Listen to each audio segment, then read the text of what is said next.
오늘 여러분께 들려드릴 이야기 정말 놀랍습니다. 마치 첩보 영화 같은 이야기지만 이건 실제로 지금 우리 곁에서 일어나고 있는 일이에요.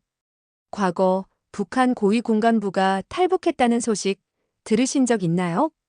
하지만 여러분이 모르고 계셨던 비밀이 숨겨져 있습니다. 그냥 탈북한 게 아니라 충격적인 극비 문서를 숨겨가지고 나왔기 때문입니다. 그동안 그 누구에게도 밝혀지지 않았던 내부 이야기를 여러분께 지금 들려드리려고 합니다. 1초면 누를 수 있는 구독, 좋아요로 사연의 주인공을 응원해주세요. 안녕하세요. 저는 전 북한 참모부 중장이었던 이철형입니다. 오늘 이 자리에서 제 이야기를 시작하려 합니다. 모든 것이 변하기 전 평양에서의 마지막 날들을 먼저 들려드리고 싶네요. 매일 아침 저는 동이 트기도 전에 일어났습니다. 창밖으로는 아직 어둠이 깔려 있었지만 맑은 하늘에 떠 있는 별들이 마치 우리 조국의 미래처럼 반짝이고 있다고 생각했죠. 멀리서 들려오는 군악대 연습 소리가 평양의 새벽을 깨우고 있었죠. 그때 저는 김정은의 두터운 신임을 받는 참모부 중장이었습니다. 매일 아침 거울 앞에 서서 군복을 여미는 순간만큼은 가슴이 벅차올랐어요. 반짝이는 훈장들은 제가 걸어온 길을 증명하는 영광의 표식이었고, 어깨의 계급장은 조국에 대한 헌신을 다짐하게 하는 무게였습니다. 그 무게는 제게 자부심이자 책임이었어요. 아내 은양과 딸 성희는 평양 중심가의 고층 아파트에서 평범하지만 안정된 삶을 살고 있었습니다. 창덕거리에 위치한 우리 집 창문으로는 평양의 아침 풍경이 한눈에 내려다 보였어요. 출근하기 전 식탁에서 마주하는 성희의 해맑은 미소와 아내의 따뜻한 배웅은 제게 하루를 시작할 힘을 주었습니다. 그 소소한 행복이 영원할 것만 같았어요. 하지만 그 평화로운 일상은 박성철 동지가 제 사무실을 찾아온 그날로 산산조각 났습니다. 아침부터 내리던 눈이 잠시 그쳤을 무렵이었어요. 서류를 검토하고 있을 때 들려온 조심스러운 노크 소리가 지금도 귓가에 생생합니다. 평소 당당하고 자신감 넘치던 박성철의 얼굴은 그날따라 창백했고 그의 떨리는 손끝에서 비극의 서막이 예감되었어요. 박성철이 건넨 갈색 봉투 속 문서들은 저의 세계관을 완전히 뒤흔들어 놓았습니다. 북한의 해외 밀수 네트워크, 국제 제재를 우회하는 비밀 금융 경로, 그리고 최고 지도부가 관여하는 불법 무기 거래의 증거들이 그 안에 있었어요. 처음에는 일부 간부들의 개인적인 일탈 정도로 여겼지만 그 뒤에 이어진 문서들은 체계적이고 조직적인 국제 불법 활동의 실상을 낱낱이 보여주고 있었습니다. 비밀 은행 계좌, 위장된 무역회사들, 중동과 동남아시아의 협력 네트워크. 이 모든 것들이 체제의 생존을 위해 얼마나 치밀하게 준비되어 있는지 충격적이었어요. 공식적으로는 제재와 고립을 외치면서 비공식적으로는 국제불법 거래망을 통해 체제를 유지하고 있다는 사실이 제 양심을 무겁게 짓눌렀습니다. 사실 이런 상황들을 전혀 모르고 있었던 것은 아니었어요. 고위층의 불법 활동에 대한 소문은 들어왔습니다. 하지만 그것을 직접 마주하는 것은 전혀 다른 충격이었어요. 그동안 제가 누려온 특권적 지위가 부끄러워졌고 매일 아침 자부심으로 바라보던 훈장들이 이제는 죄책감으로 다가왔습니다. 박성철의 용기 있는 고발은 더욱 잔인한 결말을 맞이했어요. 그가 폭로를 하겠다고 말하던 그 순간 내부에서 이야기가 어디서 센 건지 모르겠지만 내부 고발자에 의해 밀고 당했다고 했어요. 보위부는 즉각적으로 대응했습니다. 박성철이 먼저 극비리에 고문을 당했습니다. 며칠간 지속된 끔찍한 고문 끝에 그는 정신적으로 완전히 붕괴되었고 결국 자신의 고발을 진술하는 자백서를 찍게 되었습니다. 그의 눈빛은 이미 죽은 자의 그것과 같았어요. 그의 가족 전체를 연좌제 처벌 대상으로 지정했고 그의 아내와 어린 자녀들은 정치범 수용소로 끌려갔습니다. 최종적으로 그는 가족들과 함께 공개 처형되었습니다. 하지만 이번에는 더욱 잔인한 방식이었죠. 그의 아내와 어린 자녀들을 먼저 처형하는 것을 지켜보게 한 후 마지막에 그를 총살했습니다. 눈보라치는 추운 겨울날 그의 어린 아들의 비명소리는 온 광장을 울렸습니다. 이 사건은 군부 내부에 깊은 두려움을 심었고 누구도 감히 체제의 부패를 말할 수 없게 만들었습니다. 저는 그 현장을 멀리서 지켜보며 무력감에 빠졌고 제 양심은 더욱 깊은 굴레에 갇히고 말았습니다. 그 후로 저는 밤마다 악몽에 시달렸습니다. 꿈에서는 박성철의 어린 아들이 저를 바라보며 왜 자신을 구하지 않았냐고 묻곤 했어요. 그때마다 식은땀을 흘리며 깨어났지만 현실은 꿈보다도 더 잔인했습니다. 박성철의 처형이 군부에 던진 충격이 채 가시기도 전에 젊은 장교 리광호가 찾아왔어요. 그의 눈빛은 이미 절망으로 가득 차 있었고 손에 든 문서는 마치 죽음의 선고서 같았어요. 그는 북한군의 최첨단 무기 밀매 네트워크에 대한 충격적인 증거를 가져왔어요. 국제 테러리스트 조직들과 연계된 비밀 거래, 대량 살상무기 개발을 위한 해외 불법 자금 유통, 그리고 고위 장성들의 개인적인 해외 계좌까지 낱낱이 기록된 문서였어요. 리광호는 자신이 우연히 접하게 된 이 정보들이 얼마나 위험한지 알고 있었어요. 그는 이미 자신의 운명이 결정되었음을 알았고 마지막 양심의 발로로 이 진실을 제게 보여주려 했어요. 그의 목소리는 떨렸지만 눈빛은 오히려 단호했어요. 이는 체제의 근본적인 부패를 고발하는 증거였어요. 우리의 체제가 얼마나 깊이 부패했는지, 얼마나 많은 무고한 사람들의 삶을 위협하고 있는지를 보여주는 문서였어요. 저는 리광호를 만류했어요. 박성철의 비극이 되풀이되는 것을 견딜 수 없었기 때문이에요. 하지만 그의 순수한 신념과 조국에 대한 진정한 사랑은 제 만류를 거부했고 결국 그는 자신의 운명을 받아들이듯 침착하게 저를 바라보았어요. 그의 죽음이 누군가에게 희망이 될 수 있다는 확신이 그의 눈빛에서 느껴졌어요. 결국 리광호는 체포되었고 얼마 지나지 않아 그의 운명도 박성철과 같은 길을 걷게 되었어요. 두 번째로 목격한 이러한 처형은 첫 번째보다 더 큰 상처를 남겼어요. 정의를 위해 싸우다 쓰러져간 영혼들의 무게가 제 어깨를 짓눌렀어요. 이제 평양의 밤은 달라 보였어요. 화려한 주체 사상탑의 불빛 아래 숨겨진 어둠이 보였고 질서정연해 보이는 도시의 표면 아래로 썩어가는 진실이 느껴졌습니다. 매일 밤 창가에 서서 바라보는 평양의 야경은 더 이상 자랑스럽지 않았어요. 훈장의 무게는 영광이 아닌 부채가 되었고 복도를 지나는 보위부 요원들의 발걸음 소리에 가슴이 철렁 내려앉았습니다. 그리고 마침내 제 책상 위에도 보위부의 감시 보고서가 올라왔어요. 박성철과의 마지막 접촉, 리광호와의 대화, 심지어 이발소에서 나눈 일상적인 대화까지 낱낱이 기록되어 있었습니다. 붉은 글씨로 쓰인 불온한 사상의 징후라는 문구가 제 운명을 예고하고 있었어요. 이제 저와 제 가족도 감시의 그물망 안에 들어간 것입니다. 그날 밤 저는 오랫동안 집무실 창가에 서 있었어요. 눈발이 날리는 평양의 밤거리는 여전히 아름다웠지만 그 아름다움 뒤에 숨겨진 진실을 알아버린 이상 더는 예전처럼 바라볼 수 없었습니다. 창밖의 찬바람이 제 마음속 깊은 곳까지 파고들었어요.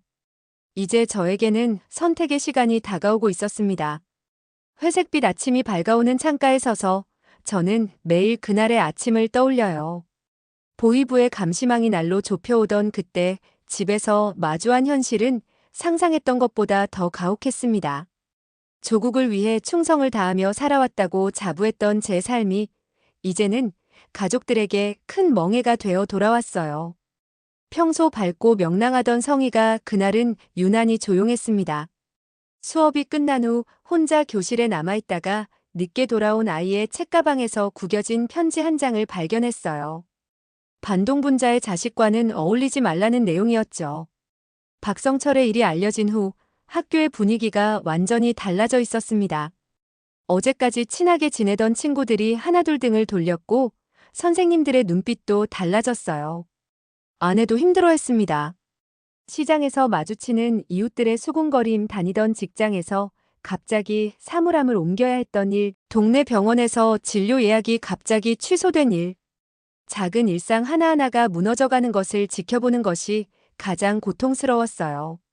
한밤중에 들리는 그녀의 흐느낌 소리를 모른 척해야 할 때마다 가슴이 찢어지는 것 같았습니다. 그러던 어느 날 밤 성희의 방을 지나다 책상 위에 놓인 공책 한 장이 눈에 들어왔어요. 의사가 되고 싶다는 꿈을 적어놓은 장문이었습니다. 아픈 사람들을 돕고 싶다는 순수한 바람이 꾹꾹 눌린 글씨로 적혀 있었어요. 그 글을 읽는 순간 이대로는 안 된다는 생각이 확고해졌습니다.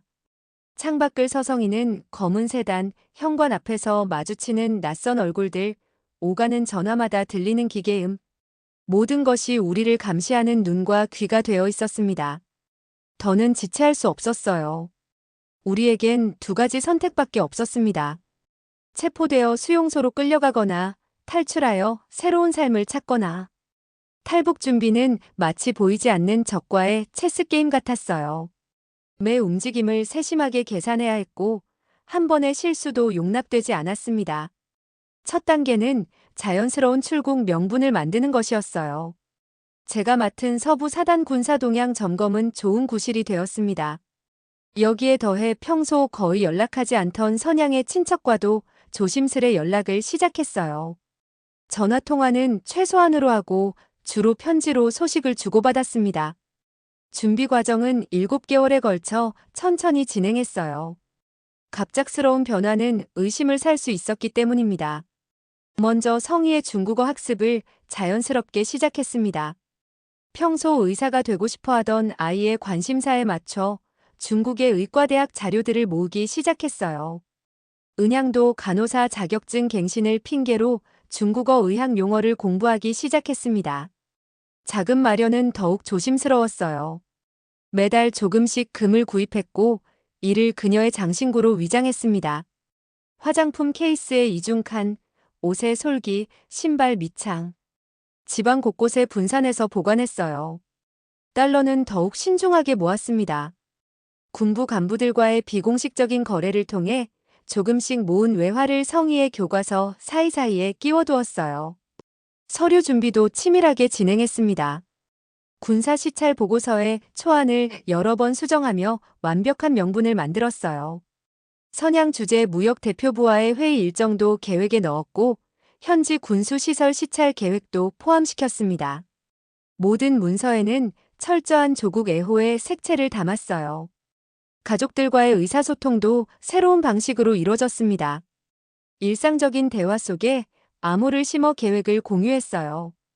병원 검진은 준비 상황 점검을, 학교 행사는 위험 신호를 의미했습니다. 매일 저녁 식사 시간은 우리만의 은밀한 작전 회의가 되었어요. 출국 한 달 전부터는 가족들의 평소 생활 패턴을 의도적으로 바꾸기 시작했습니다. 성희는 학원을 하나씩 그만두었고 아내는 시장 나들이를 줄였어요. 이웃들과의 교류도 자연스럽게 줄여나갔습니다. 하지만 이 모든 변화는 너무 눈에 띄지 않도록 조심스럽게 진행했어요. 짐 꾸리기도 하나의 기술이었습니다. 평소와 다름없어 보이는 여행 가방 속에 새로운 삶을 시작하기 위한 모든 것을 담아야 했어요. 겨울옷 속에 현금을 숨기고 화장품 속에 금을, 학용품 사이에 중요 서류를 끼워 넣었습니다. 매일 밤 짐을 다시 풀고 검토하는 일은 일종의 의식이 되었어요. 출국 허가 신청서를 제출하던 날 보위부 신문관의 날카로운 시선이 저를 꿰뚫었지만 다행히 한 달 후에 허가가 떨어졌습니다. 하지만 그때부터가 진짜 시험의 시작이었어요. 보위부의 감시는 더욱 강화됐고 우리 가족의 일거수일투족이 보고되고 있다는 것을 느낄 수 있었습니다. 마지막 일주일은 지옥 같았어요. 출국 일주일 전 성희의 학교에서 갑자기 중요한 행사가 있다며 출국을 미루자고 했습니다. 함정이란 걸 직감했지만 친척의 위중한 상태를 이유로 단호하게 거절했어요. 밤마다 누군가가 문을 두드릴까 불안에 떨었고 전화벨 소리만 들려도 가슴이 멎는 것 같았습니다. 출국 전날 밤 우리는 평소와 다름없는 저녁 식사를 했습니다. 이웃들의 눈을 의식해 텔레비전도 평소처럼 틀어두었고 성희는 평소와 같이 학교 숙제를 했어요. 하지만 그날 밤 우리 모두의 가슴 속에는 폭풍이 몰아치고 있었습니다. 내일이면 이 모든 것과 작별해야 한다는 생각에 잠을 이룰 수 없었어요. 출국 당일 평양국제공항에서 마주한 보위부 요원들의 검문은 그 어느 때보다 철저했습니다. 아내의 가방에서 발견된 의료서적, 성희의 중국어 교재까지 하나하나 캐물었어요. 마지막으로 저를 따로 불러낸 보위부 고위 간부는 박성철의 일을 언급하며 제 반응을 살폈습니다. 비행기에 오르는 순간까지도 누군가가 우리를 불러 세우지 않을까 가슴이 떨렸어요. 비행기가 이륙하고 평양의 모습이 구름 속으로 사라질 때까지도 안도할 수 없었습니다. 창밖으로 보이는 평양의 마지막 풍경이 흐릿해질 때 저는 마음속으로 다짐했어요. 이제 시작이었습니다. 선양에서 우리를 기다리고 있을 더 큰 위험들을 준비해야 했어요. 우리 가족의 자유를 위한 진짜 도전은 이제부터였습니다. 선양공항에 도착했을 때는 이미 해가 저물고 있었어요. 겨울의 차가운 공기가 얼굴을 스쳤지만 그보다 더 차가운 것은 북한 대사관 요원들의 시선이었습니다. 공항 로비 곳곳에서 그들의 존재를 느낄 수 있었어요. 짐을 찾는 동안에도 등 뒤로 느껴지는 시선에 땀이 흘렀습니다. 약속된 대로 짐을 찾자마자 화장실로 향했어요. 세 번째 칸의 휴지통 아래에서 쪽지를 발견했을 때의 안도감은 지금도 생생합니다. 방동호텔 45호 최철이라는 글자를 확인하는 순간 손가락 끝이 떨렸어요. 미리 준비한 대로 쪽지는 그 자리에서 씹어 삼켰습니다. 호텔로 가는 택시 안에서도 긴장을 늦출 수 없었어요. 백미러로 수시로 뒤를 살피며 미행 차량이 없는지 확인했습니다. 아내는 평소처럼 보이려 애쓰며 성희의 머리를 매만졌고 성희는 피곤한 듯 어머니의 무릎에 기대어 잠든 척했어요. 하지만 우리 모두의 심장은 빠르게 뛰고 있었습니다. 최영철을 만난 호텔방에서 우리의 탈출 계획이 구체화되었어요. TV 소리를 크게 켜둔 채 그는 지도를 펼쳐 우리가 이동할 경로를 설명했습니다. 선양에서 쿤민까지는 기차로, 그 다음 라오스 국경까지는 도보와 자동차를 번갈아 이용해야 했어요. 마지막으로 메콩강을 건너 태국으로 가는 것이 최종 목표였습니다. 36시간의 기차 여행은 끝없는 불안과의 싸움이었어요. 객실마다 돌아다니는 승무원들의 발소리에도 가슴이 덜컥 내려앉았고 순찰 경찰이 지나갈 때마다 숨을 죽여야 했습니다.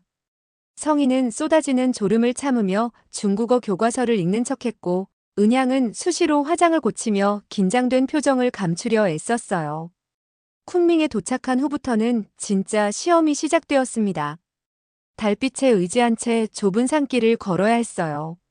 군인 시절 익혔던 지형 판단법이 여기서 빛을 발했습니다. 낮에는 숨어 있다가 밤에만 이동했고 때로는 순찰대의 개 짖는 소리를 피해 동굴 속에서 몇 시간씩 숨어 있어야 했어요. 가장 힘든 순간은 그녀가 고열로 쓰러졌을 때였습니다. 밀림 속 동굴에서 하룻밤을 보내야 했어요. 성희가 떨리는 손으로 어머니의 이마를 닦아주는 모습을 보며 제 선택이 옳았는지 처음으로 의심이 들었습니다. 하지만 그날 밤 멀리서 들려온 호랑이 울음소리가 오히려 우리에게 위안이 되었어요. 맹수의 소리에 순찰돼도 이 근처에는 오지 않을 테니까요. 군인 시절의 경험은 우리의 생명줄이 되었습니다. 지도를 보며 위험 구간과 은신처를 파악했고 순찰대의 순찰 패턴도 어느 정도 예측할 수 있었어요. 하지만 가족들과 함께하는 여정은 혼자일 때와는 전혀 달랐습니다. 매 순간 세 사람의 안전을 책임져야 한다는 중압감이 어깨를 짓눌렀어요. 정글로 들어선 지 나흘째 되던 날 폭우가 쏟아졌습니다. 이정표가 되는 바위들이 흙탕물에 가려 보이지 않았고 발밑에 흙은 끊임없이 미끄러져 내렸어요. 순간 방향 감각을 잃고 헤매는 동안 성희가 발목을 삐는 사고도 있었습니다. 다행히 군사훈련에서 배운 지형 판단법으로 방향을 다시 잡을 수 있었지만 그때의 공포는 잊을 수 없어요. 며칠 동안 정글 속을 헤매는 동안 우리의 모습은 완전히 달라져 있었습니다. 깔끔하던 옷은 진흙과 땀으로 범벅이 되었고 손과 발은 상처투성이었어요. 그녀의 하얀 간호사 가운을 뜯어 붕대를 만들어 서로의 상처를 감싸매기도 했습니다. 성희의 발목은 계속 붓고 있었지만 아이는 단 한 번도 불평하지 않았어요.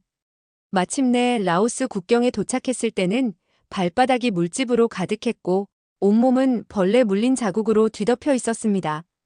하지만 이상하게도 고통은 느껴지지 않았어요.